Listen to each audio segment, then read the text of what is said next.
Jobs are going to be replaced by AI. It's growing in healthcare, 2 times faster in healthcare than any other industry. It comes down to one single word: trust. The focus on the future 2026. So we're going to start the series on April 15th with digital health. Then we're going to move to AI in healthcare, and yours truly, Chris, is going to be the lead speaker for our April 29th event. Then we're going to move to coding and classification and terminologies on May 13th. And then we're going to close it out on May 27th, talking about leadership and workforce development. Go to IFHIMA.org and on our homepage, you can sign up and decide what ticket might work best for you.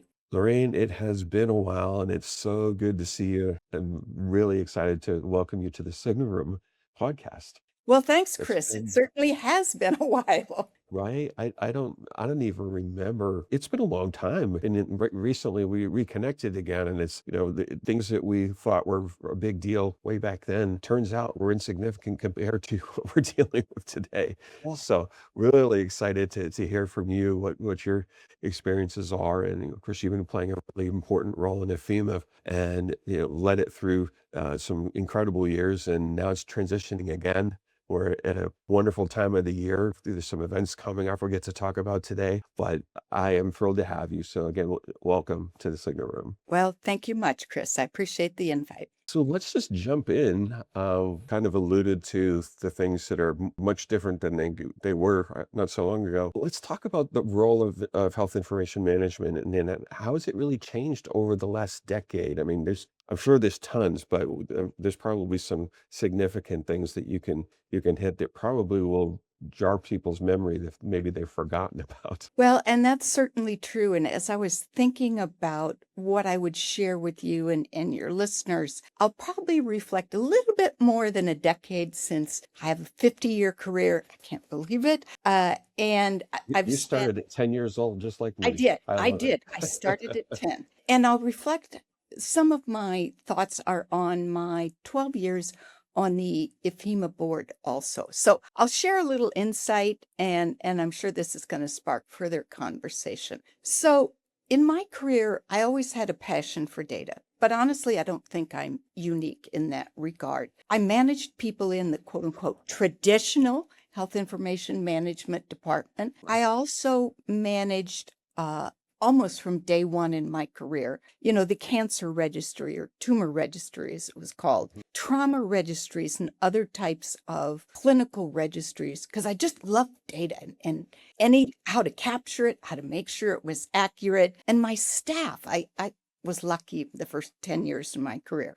I found staff who shared my passion. Right. So you fast forward a bit and you say, okay, so we've evolved from paper early in my career to electronic for many reasons. And obviously we know the US government did a significant investment in that from 2008 to 12, something like that. Right. So paper in the US is largely gone, except for perhaps some specialty areas of healthcare, maybe some specialty clinics or other niches, but we still have shadow records in electronics, just like we did in paper. But the transition over the last 15 years, I believe, has created tremendous opportunity for health information or health information management professionals, because as a result of the infusion in the US from the federal government to move to electronic or to digital, HIM professionals had a chance to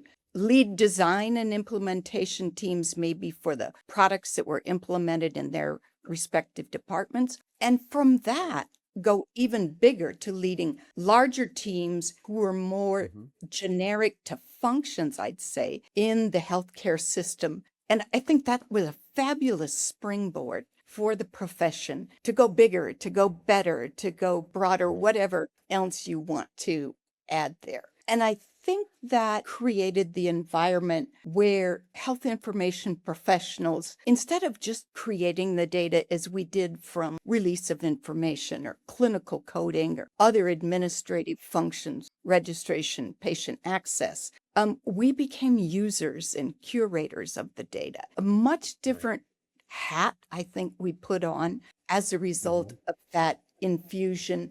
You know, we use data in our data analyst roles, perhaps in information or data governance, clinical decision support, maybe clinical documentation improvement, and it goes on a long ways. In particular, I'd say the clinical coders Right. are evolving now to address clinical coding in the US and especially around the world beyond ICD or CPT. I talk to global colleagues who are working in Yes. SNOMED and in ICHI, and we'll talk about those in just a second, and other clinical classifications. Some come out of WHO, some come out of other regulatory or professional associations. So I think this has broadened our remit to encompass a lot more components. And I think others would agree it's the whole of the revenue cycle management. Now, not everybody is doing it, as you and I know, and our listeners know, Right. but there's a lot of people who've moved beyond just that one little component of revenue cycle to manage the sides of each of our traditional and much bigger. And I think with that, what we've seen is we've become stewards of data as opposed to users or curators or the creators of data. Right. And that's stewards through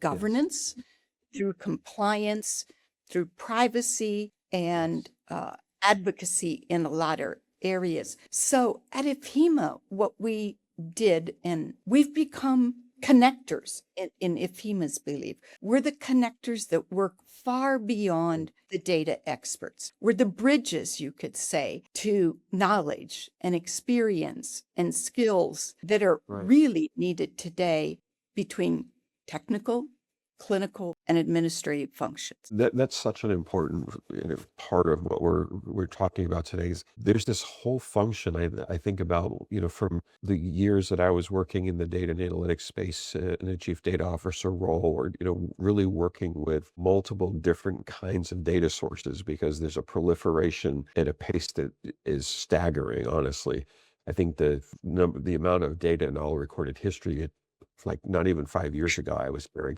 that was happening inside of 2 years. Yeah. I can't even imagine what that is like now. It's probably 2 weeks.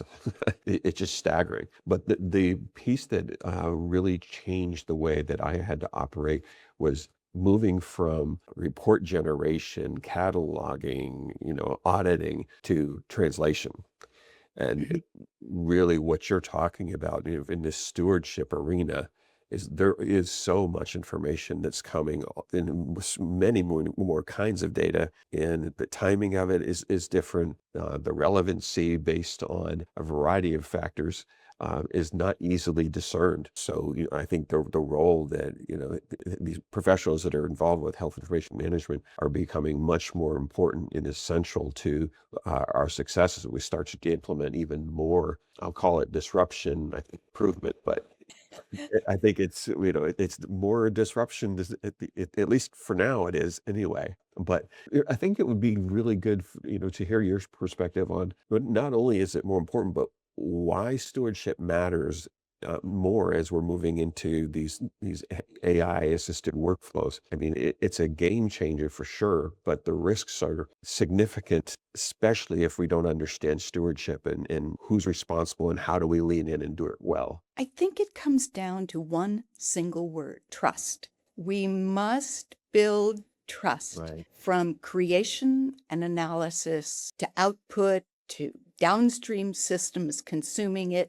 And those consuming systems are obviously, whether it's the workflow for the consuming systems or the system itself, heavily using AI. If they're not today, give it a few weeks or months and they will Right. be. And so without trust, and the discussion of trust isn't brand new in the context of AI. We've been discussing trust for years, but I think without trust, it's part of stewardship. We're not going to achieve the goals that we're talking about, from automation, digital health, AI initiatives, And the monies that are being spent, which are staggering, as you know, even more Yes. so than me, we're not going to recoup all those rewards or all those benefits. And I did like you. Yesterday, I did a quick query and said, how much are we really spending in AI today? And here's what I found. 38 to 39 billion were predicted to be spent last year Right. in AI and 50 billion by the end of this year. And that's Fortune magazine. So Yeah. it's not my opinion or your opinion. This is Right. some thinker out there and researcher who's saying that. And it's growing That in is that. healthcare at 2 times, and maybe you knew this, Chris, 2 times faster in healthcare than any other industry. Mind-boggling. Yep. So I It think really beyond is. that, What's even more disturbing, I think, in that vein is that there are all the things that we're concerned about, the nefarious actors using this technology, they're even ahead of that. And it's just, for me, that's just another reason that we have to double down now, make sure that everyone understands how things are being used, make sure we have the structure around it to actually protect healthcare as the place where you can go there still knowing that there's people that are there for you and to take care of you. It's not about you're not a number. You're a human being, and we're going to wrap the services around your care to ensure that we preserve that. and as we've hinted at, stewardship and trust are essential. They should be foundational to building the consumer confidence as a result of AI being a part of clinical decision making and clinical interactions, to decision support, to financial workflows. And so advocacy becomes a big part of Right. that building trust now, because it's every aspect of consumer confidence, consumer engagement with their care in order to improve healthcare. Because we're not doing this just to have some fun new project to do. We want to improve health and health outcomes. 100%. As we're thinking about this, you mentioned governance, and people have varying degrees of understanding of what that really is about. And, probably more of us than not have had experiences with it. And it seems like it was been treated as an academic exercise. That is really not what we're talking about. So as you're thinking about how the role of HIM is expanding in the governance, quality, and compliance space, this is way beyond buzzwords, which for some people it's a buzzword. These are really significant areas of responsibility that are really, really essential. Can you talk a little bit about how the role is expanding and what that really means for HIM professionals and where they can be and they need to be, educating themselves and stepping into higher levels of proficiency in these areas? Sure. And I think I'd ground my response from health information management professionals around the globe that I talk with week after week, month after month, because everybody around the globe in my profession is talking about how their role is evolving. And everybody talks about their concerns about AI and what it's going to do to their role, their responsibilities, how they're going to integrate it to workflow, or how they're not going to integrate it because of their concerns that governance isn't adequately addressed as a foundational Right. element. And so what we did at IFHIMA is, because we were hearing this so much from our professionals, and it didn't matter whether you were in the US or Canada or Nigeria or Australia or Spain, around the globe, people are concerned. So we developed a toolkit that we released in November of last year. If you go to ifhima.org, you'll see the toolkit there, and it's got a white paper about the value and the adaptability of the health information management professional to help in digital health, to help in privacy and security, and last but certainly not least, the critical role we should play in AI design and adoption and implementation. So I have to thank all of my colleagues. There was about 10 of them, I believe, from around the world who helped develop this toolkit, from Barbados to Iran. Yes, we had Iranians as a part of this, despite what's going on in the world today, to Kenya, to Spain and Australia. Everybody had good input about where's the profession at in their country today? Where are they struggling and why? And then what they must do to embrace the future and prepare themselves and their associations for the future. So obviously the goal of all of this was give tools to our members, and we've gotten fabulous response, and I am not exaggerating, fabulous response about, yes, this is what I need to go to talk to the Minister of Health of why I must be a part of this government initiative, or why I need to be involved when we're discussing ICD-11 implementation, if they're already on whatever version of ICD-10 they're on. And it's impacting the payers, the providers in the US, terms we use here. It's impacting all elements of government. Once you kind of leave the US, it's government plays a very big role. So life is changing, that's for sure. Yeah, no question about that. And I think it's really, really helpful to hear your perspectives in the way that IFHIMA is supporting this, on a global level, because we hear tons about what's going on here in the U.S. and there's all these challenging things about how things are going to get regulated, where they're going to get regulated, but people are still needing to get healthcare everywhere. They're not waiting for everybody to figure out the policy stuff. So the role that IFHIMA plays is an incredibly important one. And it heartens me to know just how much the organization has been doing to support healthcare professionals around the world. And we're all first and foremost, we're all human beings, regardless of whatever else is going on. And it's really a wonderful thing that IFHIMA is doing to make sure that the healthcare information management teams and professionals are keeping their eye on the ball, and they're really doing a great job of moving things forward. Maybe we can kind of pivot. I want to get a little bit from you in terms of what you think things are going, and I think that naturally leads us into the invitation for people to get involved in with some of the wonderful resources that are going to be available in the coming weeks and months. We'll talk about that a little bit as well. But so let's talk about how health information management is changing. As the landscape is becoming more digital, and AI is doing more to shape documentation and decision support. I think recently, and I'm sure that you have thoughts about this too, but the introduction of OpenAI and Anthropic's offerings into the direct connection with a patient with AI poses some interesting scenarios to figure out where you're dealing with AI-generated data sets that are coming in for the electronic records. Yes, it is.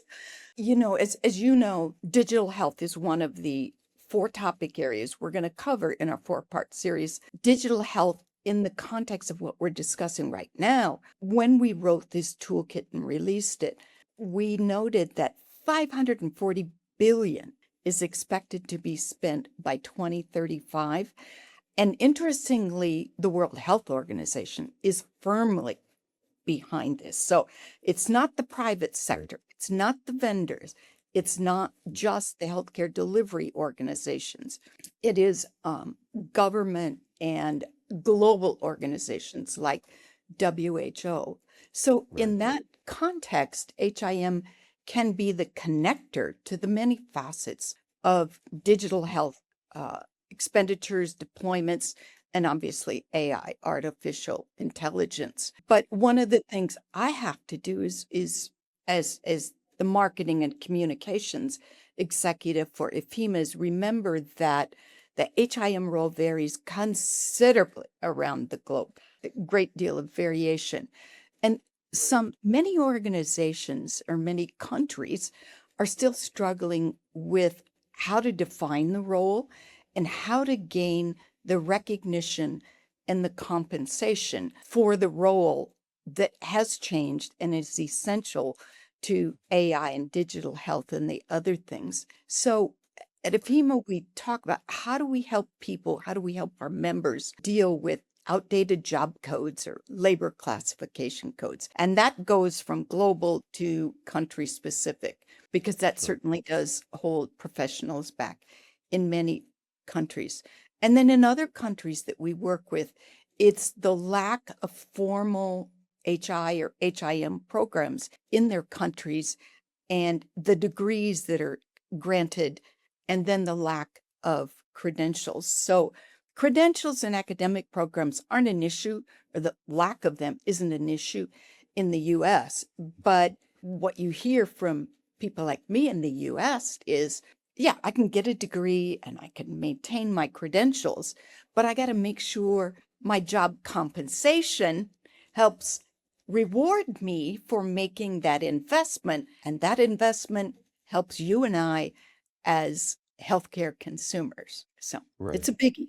That's something I don't think people realize how significant that investment needs to be to really keep up with the ever evolving landscape that we're talking about. The proliferation of data again, and not only that, the kind of data we're used to, but there's new kinds of it that are being introduced all the time too.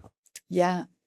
So I think AI, it can open many doors for health information professionals. We've got to step forward a few steps.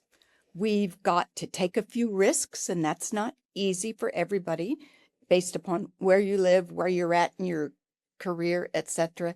And we've got to upskill a bit to demonstrate that we have that broad skill set. We've got the Right. knowledge. We are the bridges and the connectors that are out there. I firmly believe that who better than us to be the stewards of the data that we've created historically and that we are now using in so many different ways as a result of how AI is going to revolutionize the healthcare industry, and perhaps in some facets already has. So great opportunities, but we need to wisely understand the data limitations that the health information management professional is certainly in a good position to explain. Yeah, it's in a moment where people are concerned, if their jobs are going to be replaced by AI. And at this point, you've heard this before, but people's jobs that'll be replaced will be replaced by people who are using AI. And this is the moment, if you haven't already started as a professional, to start to figure out how you can use it. Now's the time to do that, and which kind of leads very nicely into the work that you've been doing. That's kind of culminating in this next series that IFHIMA is sponsoring, and the events that are coming in very, very soon. Love to have you talk a little bit about what you guys have planned and what folks can get involved in over the next weeks and months to really start to make some of their own progress in moving towards being able to meet the demands of what's going to be required moving forward in the roles of leaders that are involved in healthcare. And we actually started this journey about almost 2 years ago now, because with any event, there's a good ramp of 6 to 9 months at least before you have production. So in 2025, we launched the Focus on the Future series. And that's why you see some of my gray hair here. That series, it was phenomenally accepted, much broader than what we thought it would be, in all honesty, because people have a thirst for, how do I prepare for my future? If I'm an educator, how do I prepare my students? If I'm a professional, how do I make sure I've got the latest knowledge? So based upon the response in 2025, then late last year, we started planning the Focus on the Future 2026. So we're going to start the series on April 15th with digital health. Then we're going to move to AI in healthcare, and yours truly, Chris, is going to be the lead speaker for our April 29th event. Then we're going to move to coding and classification and terminologies on May 13th. And then we're going to close it out on May 27th, talking about leadership and workforce development. It's a broad agenda we're going to cover, 2 hours each. You can attend live or you can listen on demand. So it's really planned for the global audience. And that's why we have to have on demand, because 6 a.m. might Right. not work for you in the US or in Yep. Australia or whatever. Right. So we'll go from April 15th in digital health. And I'm really excited that Dr. Osama El Hassan, and for any of your listeners who've ever heard him talk or read about his achievements, he has moved mountains in the Middle East, one of the co-founders of Zeman, and his organization in Abu Dhabi, as well as the UAE and the whole Middle East, doing great things. So I know he's going to have success stories to share, and I'm sure lessons learned and a few nuggets. And then we're going to go I'm to April excited about that one 29th. too. Good. I hope you can join us. So then we're going to go to April 29th, where Chris, you're going to lead us off. And we're going to talk, I believe, about AI from many different perspectives: governance, privacy, consent, risk mitigation. And are there a few other kernels you want to share? There definitely will be some, probably more than I even realize now because things are evolving so fast. But, I would stay tuned. I'm sure I'll be learning some things at the same time. Yeah, that's probably the truth. So then we're going to move to May 13th. What some people might say is the bread and butter, so to speak, of the health information management profession. And we're going to talk about coding and classifications, and particularly about mapping across systems, because there's a lot of work happening there. So we're going to talk about ICD-11. Now, probably in your lifetime and mine, certainly in mine, we're not going to see ICD-11 in the US. We're going to be a latent adopter. We all know that. But we've got to understand what's coming, because in the decades ahead, when ICD-11 comes, we're going to use ICD-10 and the insights we can gain from that. So we're also going to talk about SNOMED. And one of the speakers is going to talk about the mappings that are happening between SNOMED and WHO. That's one I'm really interested, because I at this point don't know a whole lot about it. And then we're going to have a little conversation about other systems like ICF and ICHE that come from WHO, not used much in the US. So the classifications and functionality, or the health interventions. And ICHE has come a long ways in the last few years. So we're to talk about procedures or interventions tied to diagnoses. So May 13th, for people who live and breathe coding and classifications, it's a global audience of speakers that I've heard some of them several times, and they are just enlightening beyond words in what they share. It's happening out there. So then last but not least, we're going to go to May 27th, where Dr. Christy Lamach, who has just retired as a professor from the University of Alabama in Birmingham, she's now SVP at the Scottsdale Institute. And she's going to talk about leadership and workforce development that's needed for the future. So I've heard great things about her. I've not heard her speak, but she comes highly, highly recommended. And we've got a nice list of global speakers that will round out. And then in all of these, I should add, there are panel discussions. And that was the number one thing our attendees told us last year. Please give your panels more time, because the discussion amongst the panelists, because first they're going to react to what the speakers ahead of them said, but then they're going to discuss perhaps inconsistencies across that, differing viewpoints, and arrive at probably some pretty common denominators that the audiences really liked. And the best part of it, perhaps, is the audience gets to ask questions. So there's going to be a chat feature and a Q&A. So get ready, Chris, because what's going to come from the Q&A sometimes is a bit surprising. So it's going to be very interactive if you can listen and participate in the live event. And even if you have to listen to it on demand, you're going to hear what everybody thinks and feels as a part of the panel discussions. This is exciting. You talked about the focus on career development and the directions that people have to go in their career, that the equipping that's required here. I'm super excited to hear about that, because no matter what you're doing, if you're working inside of any organization, these are things that people are concerned about. So I, these sessions are incredible. I'm very excited, and people, if you haven't already made a decision to sign up for these, I encourage you to go to the website ifhima.org.